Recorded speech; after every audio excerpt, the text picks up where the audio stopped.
اعوذ باللہ من الشیطان الرجیم بسم اللہ الرحمن الرحیم۔ امام اعظم حضرت ابو حنیفہ رحمۃ اللہ علیہ کی حکمت۔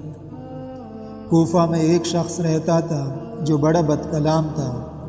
ایک مرتبہ اس نے حضرت عثمان غنی رضی اللہ تعالی عنہ کے بارے میں کہا، نعوذ باللہ آپ یہودی ہیں۔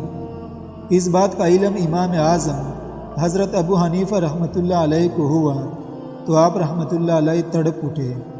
جب تک اس آدمی سے ملاقات نہ کی بے چین رہے۔ جب اس آدمی سے ملاقات ہوئی تو بڑی شفقت اور نرمی سے فرمایا، اے بھائی، میں فلاں شخص کی طرف سے تیری بیٹی کے لیے منگنی کا پیغام لایا ہوں۔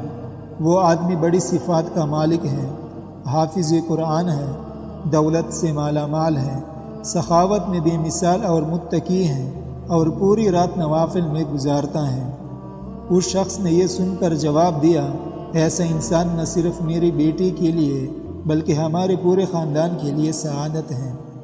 پھر حضرت امام ابو حنیفہ رحمۃ اللہ علیہ نے فرمایا، لیکن مذہباً وہ یہودی ہیں۔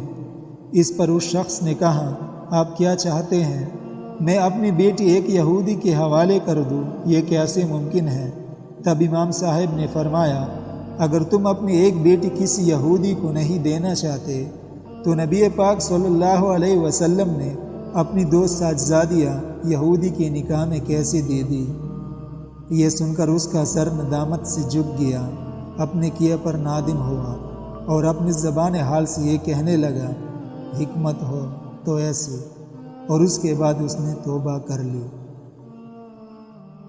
ناظرین کرام، اسی طرح کی مزید اسلامک ویڈیوز کے لیے ہمارے چینل کو سبسکرائب کیجیے۔ اللہ حافظ۔